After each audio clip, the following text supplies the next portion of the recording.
Hello guys, welcome to another video, and in this one I'm going to be covering easily the strangest Ascendancy that is coming to the game in the Legacy of Phrecia event, and that is the Behemoth, which is a Marauder Ascendancy. And it's strange because you have to go through this first node right here, the Rampager node, and that node has the ridiculous downside of your spells are disabled, which is just the most ridiculous downside ever. I've mentioned that in a previous video when I was talking about the Polytheist node, the Gruthkol node on that Ascendancy, that this is easily the most punishing downside in the game. Not being able to use spells is absolutely crazy, because most of the things in the game, even the things that you wouldn't expect to be spells, are in fact spells. For example, the Berserk skill, that is all about kind of using your rage up to deal more and more damage, that is a spell. Banners are spells. Anything that reserves your mana or your life is a spell. Blood Rage is a spell. And the list goes on and on. And this Ascendancy node right here essentially leaves you with just two skill types that you can utilize. That is attacks and war cries. So, Rampager grants 10% increased character size. Spell skills deal no damage. Your spells are disabled. Melee hits count as rampage kills and rampage. So let's first discuss that spell skills being disabled a little bit more. Of course, you could utilize this with Gruthkol's Pelt, which is an obvious option that people would immediately recognize. Because they're already taking that node, it means that they don't suffer the downside of Gruthkol's Pelt. And this body armor grants 100% increased global physical damage, up to 300 maximum life, and the other really powerful benefit there of 10% life regen. And whilst this is a strong option for a Behemoth build, because you already have that downside taken on because of that first node, I'm actually of the opinion that I think a crafted body armor is just better than this, especially with the recent update to life values that you can gain on crafted gear. You can get somewhere near this amount of life on a crafted body armor, but you can also get all of the other really strong options there. You can get things like Eldritch Implicits for physical damage taken as elemental and maximum resistances. You can get attributes and resistances, you can get additional physical damage reduction, spell suppression, and of course you can get a ton more armor or evasion or even energy shield if you want, compared to what this body armor provides. So whilst Gruthkol's Pelt may seem like a tempting option to use in a Behemoth build, I think that it's a little bit weak. The only real redeeming modifier on this body armor is the 10% life regeneration. The 100% damage is quite nice, but the 10% life regeneration is an exceptionally high amount of life regen. And if you can find a way to really utilize that life regen, or if you want to just play a character that has an extremely comfortable amount of recovery, you may want to look at this body armor. Now, one other thing you can look at with your spells being disabled is the Light Poacher unique helmet there, which provides a spirit charge whenever you actually make a kill. And spirit charges have the same sort of mechanics as a normal charge, except for they don't actually do anything on their own, they only gain benefits from the actual item here. So this is gain 5% of physical damage as extra damage of each element per spirit charge. So each spirit charge is the equivalent of essentially 15% extra damage. That's 5% of cold, 5% of lightning, and 5% of fire. So these are very, very powerful while you have them. But the way this helmet works is that whenever you actually use a skill while you have one of these charges, you will trigger a spell, level 20 Spirit Burst, and that basically expends the spirits to deal damage. However, because you are using the Behemoth and you have that first node with your spell skills are disabled, this spell is disabled, which means that this extra damage that is gained from these charges is going to persist, and you will not be able to trigger this spell. So you can keep these charges for as long as you can actually hold them, and that is really, really strong. Do keep in mind that you can actually extend the duration of these charges. So by default, they'll have the base duration that charges have, which is 10 seconds. And you can actually use the Charge Mastery there for 100% increased charge duration to increase that base duration up to 20 seconds. But you actually gain maximum spirit charges based on how many Abyss Jewels are actually affecting you in your build. So that's when you want to start looking to getting Abyss Jewels into your gear. And this Ascendancy kind of allows for that, because as I already mentioned, a bunch of the options that you have available to you in terms of using skills are completely disabled because you cannot use spells. Because you can only use attacks and war cries, you are bound to have a lot of sockets on your gear that simply do not have anything to place into them. And so you can actually make use of Abyss Jewel sockets on your gear to then benefit from the Light Poacher. If you're going to do that, you're going to want to find a way to actually make these kills in a boss scenario. And since you can't use Penance Mark, because that's also a spell, you'll have to settle for the Writhing Jar so that you can then spawn worms in a boss fight so that you can gain spirit charges to be able to obtain that extra damage. Now, going back to that spells being disabled, one of the other really powerful build scaling options that you'll lose access to are curses. Well, sort of, because you can still make use of Curse on Hit. I believe Curse on Hit rings and Curse on Hit implicit on gloves will actually still be able to apply curses on hit. So those won't be disabled, so you should definitely be making use of that. And alternatively, you could make use of Witchfire Brew, or the replica version of Witchfire Brew, which is potentially a bit more notable there because it provides a vulnerability, as it's likely that a lot of these builds are going to be physical based. So now that we've got the terrible downside of spells being disabled out of the way, we can move on to the upsides of this Ascendancy. And whilst some of them are kind of interesting and fun to build around, that downside is really a big kicker. So let's see what we've got. First of all, this skill right here provides melee skills count as Rampage kills and Rampage. So you'll always be able to access Rampage as soon as you get into a map. The first hit you make will count as a Rampage kill, and then if that hit actually kills a target, that will also count as a kill. So as soon as you kill a target, you're gaining 2 immediately there. And the way how Rampage works is that it's essentially this kind of kill streak type mechanic. You gain more and more kills and you gain more and more benefits, and each kind of threshold that you reach here does some kind of interesting effect like Detonate Dead and things like that. Interestingly, I'm actually not sure if these effects will even proc, if they're things like Detonate Dead. I actually haven't tested that. I don't know if spells being disabled will actually disable the spells from this, but the main thing that you actually gain from having Rampage are these buffs right here. 1% increased movement speed per 20 Rampage stacks, and 2% increased damage per 20 Rampage stacks. And the really interesting thing about the Behemoth is that unlike most characters, you're going to be able to actually gain Rampage stacks in a boss fight because your melee hits actually count as Rampage kills. That means that if you continuously hit a monster, even if they're not dying, you are continuously gaining Rampage stacks because every one of those hits counts as a Rampage kill. So you're going to be able to build up that buff on bosses, which is really, really nice. But one of the interesting things about having this buff here that allows your hits to count as Rampage kills is that you're going to be able to build up Rampage a lot faster than an average build. Because as I mentioned, when you hit monsters, those count as Rampage kills, and when they die, that counts as another Rampage kill. So you're kind of able to get twice the amount of Rampage kills on average trash mobs there, where your hits count as a kill, and then the kill actually counts as another kill. And so you're able to actually build this up very, very quickly. And you could look then into Rampage items. There's actually 2 really notable ones there. And this is kind of the beginning of a recurring theme on this Ascendancy. And that is that the glove slot is going to be incredibly valuable. The glove slot is going to be the MVP of this Ascendancy. You'll see why in just a moment, but there are so many good glove options for this Ascendancy, and you can only choose one of them. So we're beginning with a Rampage item here, Shadows and Dust. So this grants Unholy Might for 3 seconds on Rampage, and it also creates a smoke cloud on Rampage.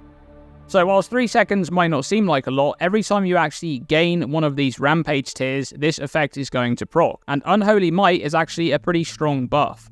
Your physical damage is fully converted, so 100% of physical damage gets converted into Chaos, and then you gain a 25% chance to inflict Withered on hit. Each stack of Withered is going to make the target take 6% increased Chaos damage, and so that is potentially a kind of interesting way to be able to scale your damage. However, one of the more interesting options is Null and Void, which is another pair of gloves, another Rampage-themed pair of gloves there. Remove Elemental Ailments on Rampage, and gain immunity to physical damage for 1.5 seconds on Rampage. So once again, those 2 procs there are going to happen every time you reach one of these tiers. And that means, whilst you're going through a map, you're probably going to have very good uptime on having physical damage immunity. That means that anything like corrupted blood or bleeding or physical hits coming in from monsters are just going to deal no damage to you. At the same time, you're also regularly removing elemental ailments, which is quite a powerful thing to have. Now, regardless of if you actually decide to spec into Rampage a little bit more than just going for this node, it is a nice thing to have to be able to kind of continuously ramp up your damage and your speed. Once you've gone through that first Ascendancy node there, and you've completely sacrificed your build by not being able to use spells, you're then able to go down a bunch of different routes here to finalize your build. Let's first discuss this Fortify path here, Dire Rampart and Tireless Frenzy. So Dire Rampart makes your melee hits fortify and regenerate 0.2% of life per second per fortification. So with this node spec here, you won't need to actually find a source of gaining fortify because you always have that melee hits creating the fortify stacks. That means you don't need to use the support gem, you don't need to use the passive tree to actually gain that, which is a nice benefit. And you also regenerate 0.2% of life per second per fortification. This node on its own is actually quite weak. I don't think this is worth taking it on its own unless you are also planning to take Tireless Frenzy. So behind it, you have this node right here, which is 1% increased attack speed per fortification and plus 10 to maximum fortification. So Fortify is a buff that is applied in singular stacks up to a maximum of 20 stacks, and each stack grants 1% less hit damage taken. So with this node, you'll be able to get up to 30 maximum Fortify, and that will mean that once you're actually at those 30 Fortify stacks, you'll be taking 30% less hit damage, and you'll also have 30% increased attack speed, in addition to 6% life regen. So you can see already, if you were using a build with Gruthcole's Pelt and these nodes here, you'd already have a crazy amount of life regen there, and that is not including anything that you're also gaining from the passive skill tree. Now one thing that you can look at, of course, with this is another glove option, the Celestial Brace. Do be aware that these drop from Uber Exarch, so they're not going to be available immediately in the league, but the Celestial Brace also grant 1% increased attack speed per fortification, and also grant up to plus 10 to maximum fortification. So with these gloves combined with those nodes there, you'll have up to 40 maximum fortification, at which point you'd have 40% less hit damage taken and 80% increased attack speed, which is really, really strong. You can also further invest into Fortify on the passive skill tree, for example the Steadfast wheel there, which provides further maximum fortification and further regen there per stack of fortification. So you can really kind of double and triple down this mechanic and invest into it a lot to be able to gain a lot out of it. And I'm actually quite a fan of these two nodes together because whilst Fortify is a really, really strong defensive option against hits, the first node here with the regen actually kind of goes quite a way into solving damage over time, which is also a big problem when you're kind of looking to solve your defensive holes in a build. And this is going to allow you to stack up a lot of recovery, so even when you're kind of standing on those damaging ground effects, you're going to be able to continuously recover a bunch of life. Okay, so that's the Fortify branch there. Now we're moving on to Final Blow here, which is a standalone node coming off of that first Rampage notable. And this is plus 10% to unarmed melee attack critical strike chance, and your critical strike chance is lucky while on low life. So immediately, this is an unarmed build if you're going for this, so that flags 3 options straight away. You're going to be using Facebreaker as one of the options, and what this pair of gloves actually does is instead of providing you the flat damage, it actually provides you with a way to scale flat damage. So you need to actually find a way to get flat damage into that build, and that's mostly going to be with the use of things like an Abyssus, for example, which has a very high amount of flat added physical damage to attacks there. This one has incredible synergy with this node because it also has a large amount of melee critical strike multiplier, something which is typically quite hard to actually scale on an unarmed build because those attacks have a base critical strike chance of 0, and you actually have to use a very specific unique amulet to otherwise scale crit on those builds. And this provides you with 10% to unarmed melee critical strike chance. That's an option you can look at. And the other things you'd be using there with Facebreaker is things like well-crafted steel rings to obtain as much flat physical damage as you possibly can. Another option you can look at there is the Doryani's Fist unique, which is a little bit of a different kind of avenue to go down there. This means you'll be using lightning damage as your main damage type there. And this one, unlike the Facebreaker, actually grants you a bunch of flat damage and then says to you how are you going to scale it. So you can actually make use of this skill that it provides you if you want, but remember you can only use 4 support gems actually in the gloves to support it. But Doryani's Touch is quite an interesting skill. It deals a lot of damage in terms of actually scaling that flat damage because the effectiveness of added damage there is 1000%, so that's actually really, really strong at scaling up that flat damage. And the interesting thing about this attack here is that it combines really, really well with the scaling of crit from the Behemoth node here on Final Blow, because this particular attack can't be evaded, which means that you can completely forego accuracy and invest everything that you were going to invest into accuracy into critical strike chance and crit multi instead. So this is an interesting option. Of course, you can always use Doryani's Fist with a different attack skill. You don't actually have to use Doryani's Touch there, but that is one option you could look at. The third option you're going to have for an unarmed build is Hollow Palm, which I think is probably the option that has the strongest late game potential in terms of once you actually really get this build online. This is a dexterity stacking angle. The one extreme downside of Hollow Palm technique is that you need to be considered as unencumbered, which means no weapon, no shield, and no gloves. So if you compare that to both Facebreaker and Doryani's Fist there, the only thing you don't need to have equipped with these two options is a weapon. You still use your glove slot there for the actual unique that you have equipped, and you can also still use a shield, but for Hollow Palm technique you can't use any of those 3 gear slots. And in trade-off you gain a huge amount of more attack speed there, and you gain flat added physical damage, scale based on dexterity. This is going to be the really strong late game option, but I think the problem for me with Hollow Palm technique, especially in regards to this build, my opinion is that this is probably not the best Ascendancy for Hollow Palm technique. That's probably actually the Wild Speaker, because that kind of double dips on dexterity stacking, but that is still an option that you can utilize. Now, one other thing to mention about this node here is your critical strike chance is lucky while on low life. This is a little bit of a troll, this modifier actually being on this node, because your spell skills are disabled, which means that you cannot use Petrified Blood, which is one of the only ways to kind of guarantee that you're always on low life. The only other real option that you have there to actually benefit from this lucky critical strike chance is Coward's Legacy, which is a unique belt that curses you with vulnerability, and then says you count as low life while you're cursed with vulnerability. So that would be one way that you can actually benefit from that. But do be aware that you are then affected by a vulnerability with 50% increased curse effect, so that is something that's kind of dangerous there. Alright, now we're moving on to kind of the armor stacking branch over here, and first off we have Mental Conditioning, which is +4 mana per fort strength and power of purpose. So interesting to see a mana stacking option here on this Ascendancy in particular that seems to hate magic and everything about it. But we're not going to question that because it is using Power of Purpose, which is a keystone that is extremely underutilized, I think, and one that perhaps many people may not have ever even heard of. This is a timeless keystone that makes 80% of maximum mana be converted to twice as much armor. So for example, if you had 1000 maximum mana, this would convert 800 of it into 1600 flat armor. How this works is that this is not reservation, so it doesn't actually reserve that mana, it completely converts it, so your mana would literally go from 1000 to 200.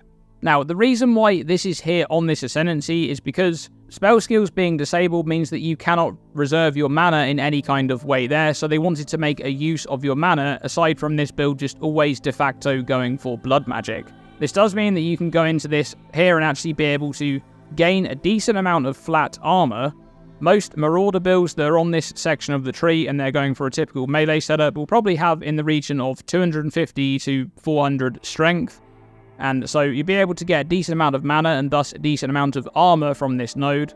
But there are a few interesting things you can actually look at to combine with this option here. The first is Shaper's Touch, which also grants mana per strength, so +1 mana per 4 strength.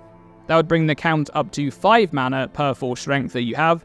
And this one also grants 1% increased energy shield per 10 strength, which is something that you could combine over with Geoffrey's Sanctuary, which is a body armor that grants 2 maximum energy shield per 5 strength, and also lets you scale that life regen that you have by putting it to work on your energy shield instead. So that's an option that you have to actually utilize both of those unique items together there to actually use your strength to scale mana and energy shield, and thus armor and energy shield. So that's an interesting option you could actually look at there. But using this normally without any kind of extra scaling there is going to provide a decent amount of armor if you actually want to go for that, and this is kind of trying to make up for the lack of any armor scaling that you would usually have in a typical build like using Determination. Now, coming off of Mental Conditioning, we have Steel Willed, which is 2% increased attack damage per 450 armor, and 10% chance to defend with double your armor for each time you've been hit by an enemy recently, up to 30%.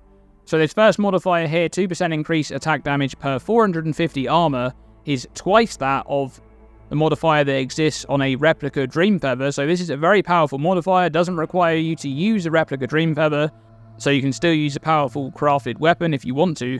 But the notable thing here about this node is that it exists on an Ascendancy that cannot use auras.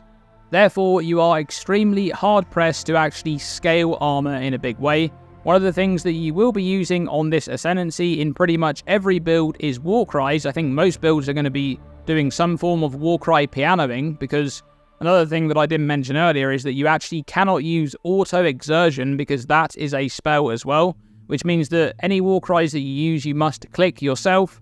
And one of the Warcries that you could use in combination with Steel Willed there is Seismic Cry, because it grants more armor per power, up to 25 power there, so that would be 25% more armor, and you can actually scale that with Warcry buff effect as well, so you can get a lot of more armor from this Warcry. You then have to actually invest into Warcries themselves, things like duration and cooldown and stuff like that, but that is an option that you could use to actually be able to scale up your armor, because you don't have the options that most builds normally would have. For example, using all evasion gear with Grace and Determination and Iron Reflexes, that's not an option for you because your spells are disabled. Now, the second modifier here, 10% chance to defend with double your armor for each time you've been hit by an enemy recently, up to 30%. This is actually different wording to what exists in the game right now. I'll actually show you that right here. On the armor mastery right here, we have 20% chance to defend with 200% of armor. That's the same modifier with different wording. I hope that these stack additively. They should stack additively, but I'm a little bit concerned about the different wording there, the different terminology that's being used. If these do stack additively, it is going to be possible to actually scale this stat up to 100% chance. I believe you can get this modifier on Elder Belts as well. That one can actually scale up quite high because it actually scales the chance based on defense catalysts. And then you can also get it on Cluster Jewels, I believe, as well. So you're going to be able to scale this up and actually make it so you can defend with 200% of armor almost all the time as long as this has procced. So that is quite a nice defensive option, but once again, how much armor are you going to be able to actually get in this build without those scaling vectors that you usually have access to? Now, another node that comes off of mental conditioning there is Incorruptible. This, in my opinion, is probably the strongest modifier or the strongest notable on this entire Ascendancy, and it has just one line there. Armor also applies to chaos damage taken from hits. So this is the line that is usually on the 4th Vow unique body armor, which is a decent body armor in its own right. It has some regen and things like that. But mainly, you would much prefer to use a crafted body armor that can scale armor like crazy and have other useful stats like physical damage reduction, life, and all of the good stuff. And so you can actually take this notable right here and use that with a crafted body armor. And then you would also make use of the Divine Flesh Timeless Keystone, which makes it so that 50% of elemental damage is taken as chaos damage. This means that whenever you actually take elemental damage, half of it is taken as chaos damage, and if that damage is a hit, it's first mitigated by your chaos resistance and then by your armor. So that half of the damage is basically mitigated down to almost nothing after it's gone through those two mitigation layers, and that makes this an extremely powerful notable. Okay, now we have the final branch on this Ascendancy, which is Sheer Fury and Fueled by Hate. So Sheer Fury grants 15% chance that if you would gain Rage on hit, you instead gain up to your maximum Rage, and plus 15 to maximum Rage. So immediately, plus 15 to maximum Rage is extremely powerful. Each Rage grants 1% more attack damage, so that is very strong, going from the default 30 maximum Rage up to 45 without any other scaling coming from elsewhere. That is extremely powerful in really any melee build, because you're going to be wanting to use Rage. But the other modifier there is also very powerful. The chance to actually go to maximum Rage instead of just gaining the Rage that you would have gained, that's extremely powerful. There is 15% chance. You can actually stack this with Admiral's Arrogance. There's another pair of gloves, and these ones grant up to 20% chance to provide the same effect. At which point you'd have a 1 in 3 chance when gaining Rage to actually go up to your maximum. This also grants melee gem levels there, which is actually a decent amount of extra damage as well.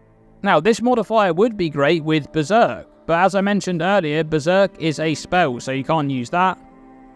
However, it is very strong with something like Raged Vortex of Berserking, which is an attack that essentially creates a cyclone-like effect around your character, which continues to persist while you still have Rage, so it will continuously drain your Rage at an accelerating rate, just like how Berserk drains Rage. And having this modifier where you instantly go back up to maximum is going to allow you to keep that effect up longer than ever. It's a little bit like Cyclone there, but you don't have all of the heavy movement speed penalty and things like that from Cyclone. You don't actually have to channel the skill and spend mana. You only spend this cost once, and then it actually continues going until you completely run out of rage. And the really cool thing about this skill is that it snapshots things like war cries. For example, you can actually use Intimidating Cry there, and it will have the double damage bonus for the entire duration of Rage Vortex of Berserking. You could alternatively use Ambush, which will add a huge amount of base critical strike chance there to the skill and crit multi, and that will also apply for the entire duration of the skill. So this is really strong. The other thing that this notable here is useful for, of course, is the normal Rage Vortex, which actually spends a percentage of your current rage every time you use it, which means that if you have scaling vectors for maximum rage, this skill is going to deal more damage than it otherwise would have, so that is quite powerful as well. And this notable on its own, Sheer Fury, is actually just really good. Even if you don't take this second node, Sheer Fury is very, very good. Now behind it we have Fueled by Hate, which is essentially a worse form of Hate Forge. So this is 50% increased rage cost of skills. Vile attack skills you use yourself cost rage instead of requiring souls, and you cannot gain rage during soul gain prevention. So Hate Forge has those two modifiers, the second two modifiers there, but instead of having increased rage cost of skills, it actually has reduced rage cost of skills. But with enough rage generation and reduced soul gain prevention, you can still do a very similar thing to Hate Forge here. One thing to note there is that runesmithing enchantment is going to be in the game. That exists on daggers there, which makes them have 100% reduced soul gain prevention duration, so you can make use of that with something like Lightning Strike, which is extremely powerful. And you can also make use of this unique ring right here, which drops from Aziri. You can get a 3 modifier version from normal Aziri and a 4 modifier version from Uber Aziri. And this has some really strong bonuses there if you want to kind of spam off a Vile skill. For example, more reduced soul gain prevention duration there if you actually don't have that stat fully capped out. There's also 150% more damage for the socketed Vile skill. And there are ways to actually make use of this node here without actually using that enchantment from the runesmithing, because for example, if you have a duration-based Vile skill, you can actually scale the soul gain prevention with modifiers to skill effect duration, and that means that you can, for example, use this ring here and actually get 30% reduced soul gain prevention as a modifier on the ring, and then you can actually stack up reduced skill effect duration to actually bring the soul gain prevention down largely. So that node there does actually have a lot of potential. One other thing to note is the 50% increased rage cost of skills, which is kind of brutal, but do remember that you can lower that with generic cost reduction. For example, if we go up here to the Tireless wheel right here, you have 6% reduced cost of skills on the notable there, and also each of these small ones have 3%. So that wheel provides a total of 15% reduced cost of skills, and that will also translate to that rage cost there as well. Remember, this is additive with that increased cost, so this will only bring it down to 35% increased cost, but that is still something that you can look at and something you'll want to be doing if you want to actually spam those Vile attack skills. And that is the Behemoth. Overall, a very, very strange Ascendancy with the spell restriction there. And I think this is an Ascendancy where most veteran PoE players kind of recognize that it's really hard to actually make a very good build on this Ascendancy. But some people are going to take that as a challenge in this upcoming event, and they're going to log on to a Behemoth at the start of the league and actually try to make something work. What do you guys think of the Behemoth? Let me know by commenting below why you're not logging into this Ascendancy on Thursday. Thanks for watching this video, and as always, stay tuned and stay safe.